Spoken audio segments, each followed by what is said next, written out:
All right, guys, we have to talk right now because the important serious hat is on. Bitcoin's price is going down and the bears are out to play. But is this all nonsense or should we really be paying some attention? Because as we can see, Bitcoin's price action, 76,600. So what does this mean for the future of Bitcoin? But also my personal trades. As you know, I opened a Bitcoin long just the other day. Right now, still in a profit, but is that all going to go to zero? That's what we're going to discuss. So Bitcoin's price action, bear flag.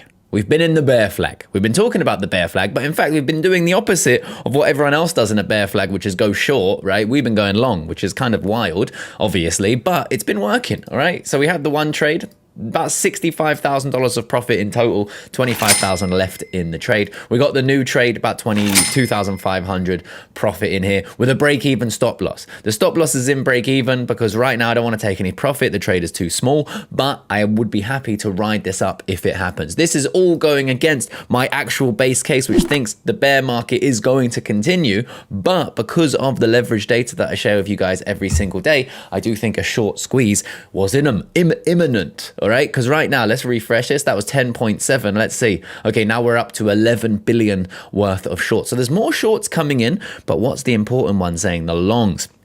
Are people too bullish right now for us to head higher if manipulation happens and they could make money if they just liquidate these longs first? Well, there's 5.4 billion. So there definitely is enough here to push the price down. Remember, I opened the trade when there was $2 billion worth of longs on the 30-day. This isn't an exact science, guys, but I use this along with my basic TA and then macro analysis to find entries for my long positions, all right? Like I said, if this was a larger trade, my plan here was to actually doubled the position as we were going down, but we bounced right off my entry. So right now the position size isn't large enough for me to want to take profit. I'd rather just risk this going to zero, not losing any money, but hopefully making more, let's say $10,000 profit or something, than taking out money now and capping my upside. All right. With that said, what's happening? Because we have TED pillows right now. ETH is now dropped below 2,100 level. Spot demand continues to weaken and whales are selling. It seems like Ethereum could now make new lows way before Bitcoin. And that's what we would expect. We would expect the altcoins to be weak against Bitcoin, which is weak against the S&P 500, right? Everyone's eyes right now is on the AI sector. It's on the Amazons. It's on people like Chris Camillo here telling Graham Skeffen that his 12% position on Bitcoin is too much and he should trim it down to 5%. He said, "How can you sit here and tell me that you're conservative and diversified? I think that's really, really risky, dude. I don't like it." And what's important to understand is he's in the limelight right now for an amazing Amazon trade.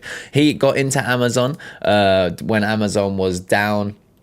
He did a lot of long positions when Amazon was down here, and he made a lot of money on it doing that. But this is the same guy telling someone that Bitcoin is extremely risky while he's literally encouraging leverage, right? So I don't know how you feel about this. I don't have any problem with that, right? I actually like his strategy, but it's a high risk strategy. And I quite like Bitcoin being part of my portfolio to give it outsized gains. If I have something like 10% of my net worth in Bitcoin, which is something similar to what I have, right? If I have that, then I have massive upside with, in my opinion, not much downside. It could go to zero and it wouldn't really affect me that much. And that's the kind of risk that I'm willing to take on something like Bitcoin.